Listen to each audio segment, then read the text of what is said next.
इस्लाम इस्लाम इस्लाम, आखिरकार इस्लाम इतना फैल क्यों रहा है? हिंदू लोग भी इस्लाम को कबूल कर रहे हैं। को सुबह की राम राम, सत श्री अकाल, अस्सलाम वालेकुम। तो वीडियो में अगर कोई गलती या मिस्टेक हो या मुझसे कोई गलती मिस्टेक हो जाए बोलने में, तो प्लीज़ माफ़ी दे दीजिएगा अपनी बहन को। आहे जन्नत चैनल, ठीक है ना? तो बहुत बढ़िया वीडियो लेके आते हैं ये भाई। तो अगर जिसने इनके चैनल को सब्सक्राइब नहीं किया है, जाके इनके चैनल को भी सब्सक्राइब कर लीजिए, इनके चैनल के वीडियोज़ देखिएगा। और चलो अब मैं इनके चैनल का वीडियो ये देखने जा रही हूँ। फर्स्ट टाइम इनका मैंने वीडियो लिया है इनके चैनल से।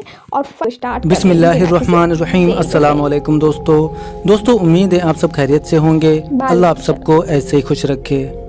भारत की अर्चना अमित के कबूल इस्लाम की ईमान अफरोज कहानी। 29 नवंबर सन 2003 की खुशगवार सुबह थी। मौसम कहर उलूद था, जरा सी खनकीबी थी। तकरीबन 9 बजे सुबह मैंने अपनी बच्ची सुमिता को गोद में लिए कानपुर से लखनऊ जाने वाली बस में बैठ गई थी। थोड़ी देर बाद बस चल पड़ी और मुसाफिरों ने अपना अपना टिकट बनवाना शुरू किया। मैंने भी टिकट बनवाने के लिए अपना पर्स खोला तो मेरे होश उड़ गए। जो रुपए मैंने रखे थे वो उसमें नहीं थे। हाथ पांव फूलने लगे, सांसें तेज तेज चलने लगी। बार बार पर्स उलट पुलट करती रही। बामुश्किल तमाम कुल 32 रुपए निकले, जबकि किराया 38 रुपए था। अब कंडक्टर शोर मचाने लगा कि किसने टिकट नहीं बनवाया है। मैं डरी सहमी उठी और कंडक्टर को 32 रुपए थमाकर अपनी सीट पर बैठ गई और खिड़की से बाहर देखने लगी। कंडक्टर तेज तेज चीखने लगा कि पूरे पैसे लाओ। मैं बिल्कुल खामोश थी, कुछ बोला नहीं जा रहा था। तरह तरह के ख्यालात दिलो दिमाग पर छाए हुए थे। बस गंगा नदी पर से गुजर रही थी कि कंडक्टर ने फिर कहा कि पूरे पैसे लाओ वरना बस से उतर जाओ, और उसने बस रुकवा दी। मुझे उतरने के लिए बार बार कह रहा था। पूरी बस में सन्नाटा छाया हुआ था। सारे पैसेंजर मुड़ मुड़कर मेरी तरफ देख रहे थे और मैं मारे शर्म के सर्दी में भी पसीने पसीने हो रही थी। इतने में एक साहब जो काली शेरवानी जेबतन किए हुए थे, ड्राइवर के पीछे वाली सीट पर बैठे अखबार पढ़ रहे थे। उन्होंने कंडक्टर से पूछा, क्या बात है? उसने जवाब दिया, अरे ये मैडम पूरे पैसे नहीं दे रही हैं और उतर भी नहीं रही हैं। उन्होंने अचोटती नजर से मेरी तरफ देखा और फिर कंडक्टर से पूछा, कितने रुपए कम हैं? उसने बताया 6 रुपए कम हैं। उस साहब ने 10 रुपए का नोट देते हुए कहा कि इसमें से ले लो, और फिर बस चल पड़ी। बस तेज रफ्तार से दरख्तों, मकानों और दुकानों के पीछे छोड़ते हुए भागी जा रही थी और मैं कदरे इत्मीनान से मुख्तलिफ एहसासात व ख्यालात में खोई हुई थी। सोचा कि उन भले आदमी का शुक्रिया अदा कर लूं। जब वो साहब उतरे तो मैंने आगे बढ़कर उनका शुक्रिया अदा किया और अपनी आंखों के आंसुओं को संभालने की कोशिश की। वो साहब बोले, अरे कोई बात नहीं है, और जाने लगे। फिर अचानक मुड़कर पूछा, क्या बात हुई थी? उनका ये सवाल गालिबन इसलिए था कि मैं देखने में खुशहाल लग रही थी। बेहतरीन लिबास और जेवरात पहन रखे थे। मैंने बताया कि भाई साहब, घर से निकली तो ख्याल था कि पर्स में रुपए हैं, मगर मालूम नहीं क्या हुआ। उन्होंने कहा कि ऐसा हो जाता है, आपको जाना कहाँ है? मैंने बताया कि हुसैनगंज में रहती हूँ, पैदल चली जाऊंगी। उन्होंने कहा कि बच्चे गोद में हैं, बैग भी वजनी मालूम होता है, जो वाकई वजनी था। आप ये रुपए ले लीजिए और रिक्शा से चली जाएं। और 20 रुपए का नोट मेरी तरफ बढ़ाया। मैंने पहले माजरत की, मगर उन्होंने जबरदस्ती मुझे 2 नोट थमा दिए और चले गए। उनके जाने के बाद मैंने रिक्शा लिया और अपने घर पहुंच गई, लेकिन दिल में एक ऐसा नक्श बैठ चुका था कि अब कभी मिट नहीं सकता था। शाम को अपने शौहर अमित कुमार को पूरी दास्तान सुनाई। वो भी बहुत मुतासिर हुए और कहने लगे कि उनका नाम, पता और फ़ोन नंबर वगैरह ले लिया होता। मुझे भी बड़ा अफसोस हुआ कि यकीनन नाम पता मालूम कर लेना चाहिए था, मगर सही बात यह है कि उस वक्त मेरी अकल गुम हो गई थी। अब दिन रात बार बार यही बात सोचती और दिल चाहता कि काश ऐसे भले इंसान से फिर से मुलाकात हो। कई दिन गुजर गए।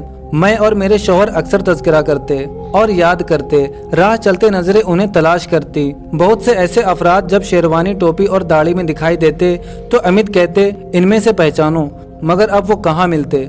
तकरीबन 3 माह बाद एक रोज हम दोनों मार्केटिंग करते हुए कचहरी रोड अमीनाबाद से गुजर रहे थे कि अचानक मेरी नजर एक साहब पर पड़ी जो कुर्ता पजामा में थे। देखते ही दिल ने कहा कि ये तो वही साहब हैं। जब तक मैं फैसला करती और अमित को बताती, वो हम लोगों के करीब से गुजरकर आगे निकल गए। मैंने अमित से कहा कि शायद वही साहब हैं। अमित लपके और उनको रोका। मैं भी करीब पहुंची तो यकीन हो गया कि ये वही साहब हैं। जिनको हम तलाश करना चाहते थे। हमने उनको नमस्ते किया। वो हैरत से हम लोगों को देख रहे थे। मैंने कहा, आपने मुझे पहचाना? उन्होंने कहा, माफ़ कीजिएगा, मैं तो नहीं पहचान सका। मुझे अंदर से तकलीफ सी महसूस हुई कि जिस शख्स की शक्ल व सूरत गुज़िश्ता 3-4 माह से दिलो दिमाग में बसी हुई थी, वो मुझे पहचान नहीं रहा। अमित ने कहा, सोचिए और पहचानिए। उन्होंने कहा कि नहीं, बिल्कुल याद नहीं है, बराए करम कुछ बताएं। मैंने कहा कि 3-4 माह पहले कानपुर से आते हुए बस में मुलाकात हुई थी और आपने मेरी मदद की थी। वो हंसने लगे और बोले, आइए चाय पीते हैं। और ये कहकर करीब के एक होटल में बैठ गए। हम लोग उनसे मिलने के लिए बेकरार थे, इसलिए फौरन उनकी पेशकश कबूल कर ली। अब सबसे पहले तो हम लोगों ने उनका शुक्रिया अदा किया, अपनी मजबूरी बयान की और अपनी कैफियत बयान करते रहे। वो बार बार यही कहते कि भाई छोड़िए इन सब बातों को, कोई ऐसी बात तो थी नहीं कि आप लोग इस कदर याद करते रहें। अमित ने डायरी निकाली और कहा, जनाब अपना इस्म ग्रामी और फ़ोन नंबर वगैरह लिख दीजिए। उन्होंने नाम, फ़ोन और पता लिखाया और अमित का पता नंबर वगैरह एक कागज़ पर लिख लिया। मालूम हुआ कि जनाब सराय मीर आजमगढ़ के रहने वाले हैं। अमित ने मेरे कहने पर गुजारिश की कि चाय के पैसे हमें देने दीजिए। वो किसी तरह आमादा नहीं हो रहे थे। मैंने कहा, डॉक्टर साहब मुझे बड़ी खुशी होगी कि चाय के पैसे मैं दूं। वो खामोश हो गए और अमित ने पैसे दे दिए। अब मैंने आहिस्ता से कहा कि डॉक्टर साहब एक बात कहूं, आप कुछ महसूस ना कीजिएगा, ये 26 रुपए बराए करम रख लीजिए। वो कदरे बुलंद आवाज में बोले, भाई जी क्या बात कर रहे हैं? अगर ये पहली और आखिरी मुलाकात है तो कोई बात नहीं, वरना ऐसी बातें ना कीजिए। मगर अमित ने जबरदस्ती 26 रुपए उनकी जेब में उनके मना करने के बावजूद रख दिए। अब मैंने कहा, डॉक्टर साहब कभी मेरे घर तशरीफ लाएं। उन्होंने कहा, हरगिज नहीं, मैं कभी नहीं आऊँगा। 2 बातें आप लोगों ने जबरदस्ती मनवा ली। मेरी शर्त है कि पहले आप लोग मेरे घर आएं। थोड़ी तकरार के बाद हम लोगों ने वादा कर लिया कि जल्द ही हम जरूर आएंगे और फिर हम रुखसत हो गए। अगले ही इतवार को अमित ने कहा, चलो डॉक्टर साहब के घर चलें। फोन किया, उन्होंने कहा तशरीफ लाएं, मैं इंतजार कर रहा हूँ। हस्बे वादा शाम को हम चले गए।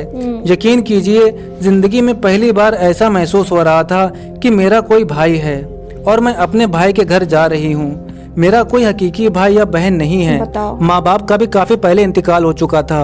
अब जो अजीज भी हैं वो ससुराली रिश्तेदार हैं। हम पहुँचे तो डॉक्टर साहब अपने ऑफिस के बाहर इंतजार कर रहे थे। बड़ी मोहब्बत से मिले और फौरन घर में ले गए, बैठाया और किचन में अपनी अहलिया आजमी से मुलाकात कराई, जो मेरी ही उम्र की हैं या 1-2 साल छोटी होंगी। उनसे मिलकर मुझे बड़ी खुशी हुई।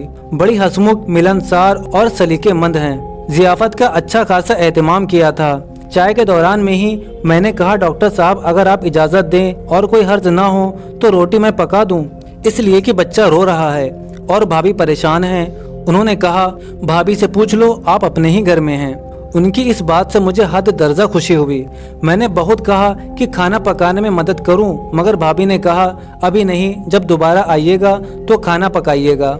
इस दौरान में मैं तो भाभी से बातें करती रही और डॉक्टर साहब अमित को बहुत सी किताबें दिखाते रहे। अमित किताबों के दीवाने हैं। तकरीबन 2-2.5 घंटे बाद जब हम चलने को तैयार हुए तो अमित ने 10 किताबें ले ली थीं। चलते हुए भाभी ने एक पैकेट दिया और कहा, इसे घर जाकर खोलिएगा। हम लोग घर पहुँचे, 10 बज चुके थे। पैकेट खोला तो हैरत और खुशी की इंतहा ना रही। क्या था पैकेट में, सोच सकते हैं आप लोग? कमेंट बताइएगा जिसने कहानी देख के ही बताया हो। To be continue.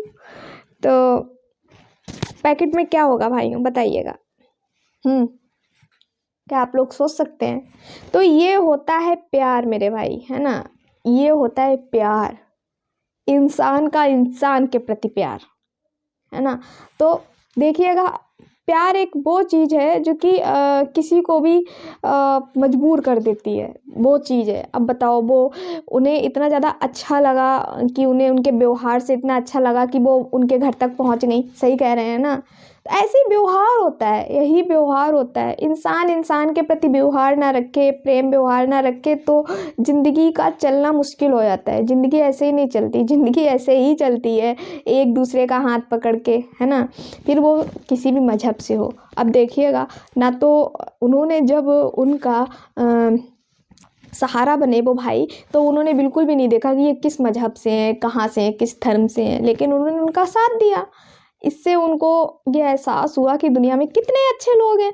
जब वो उनके घर पे गई तो घर पे भी उन्हें एक ऐसा एहसास हुआ कि हाँ, अपनापन सा लगा। भाई आप किसी के घर पे भी जाइए, अगर आप अपनेपन के ही तरह व्यवहार करेंगे ना, तो इंसान को अच्छा लगेगा, फीलिंग अच्छी होगी। ये क्या लड़ाई झगड़े से अगर आप कोई भी काम करेंगे, मुंह बना के कोई आ गया तो उन्होंने मुंह बना दिया, 4 लोग ऊपर चले गए, 4 लोग इधर बैठ गए, 4 लोग उधर बैठ गए, कोई आया उसे चाय नाश्ता की भी नहीं पूछा है, तो इंसान आपकी सिर्फ बुराई करेगा। घर से तो वो चला ही जाएगा, दोबारा कभी झकने भी नहीं आएगा आपके घर पे। ये खास बात होती है। और अगर आप कुछ पल के लिए अगर कोई आया है और आप उसको अच्छे से मान सम्मान से बिठा रहे हैं, खिला रहे हैं, एक अपनेपन की तरह रख रहे हैं, पता है, तो वो ज़िंदगी भर नाम लेगा। क्योंकि धर्म कोई भी हो, धर्म का मैं वो नहीं कर रही हूँ, लेकिन आज के टाइम में हर इंसान अपनों से बहुत ज़्यादा दुखी है, क्योंकि अपने ही चलाते हैं छुरियाँ है ना। तो ऐसा कुछ है माजरा। तो जब बाहर इंसान को वो चीज़ मिल जाती है ना, भाई का प्यार, भाभी का प्यार, कोई भी संबंध बना लीजिए, जैसे कि मैं ही हूँ, कोई भी लेडीज होती है तो मैं हर किसी से मौसी करके बोलती हूँ, या कोई भी भाई होते हैं उनको मामा करके बोलती हूँ। तो ऐसा नहीं है कि लोग कहते हैं, कुछ लोग कहने वाले कह देते हैं बहुत जल्दी रिश्ते बना लेती हैं, ये बहुत जल्दी रिश्ते बना लेती हैं, तो इनसे क्या रिश्ता बनाना हो गया? ये होता है मान सम्मान देना, मान सम्मान देना। मैं उनको सम्मान देती हूँ, मैं उनको अपनी मम्मी की एज की समझती हूँ तो उनको मौसी बोलती हूँ, मम्मी के एज के समझती हूँ तो उनको मामा बोलती हूँ, तो उनका नाम लूँगी क्या, है ना। और अगर मैं एटीट्यूड में बोल भी रही हूँ तो उनकी नज़र में क्या ही हो जाएगा, हम अच्छे थोड़ी ना रह जाएंगे।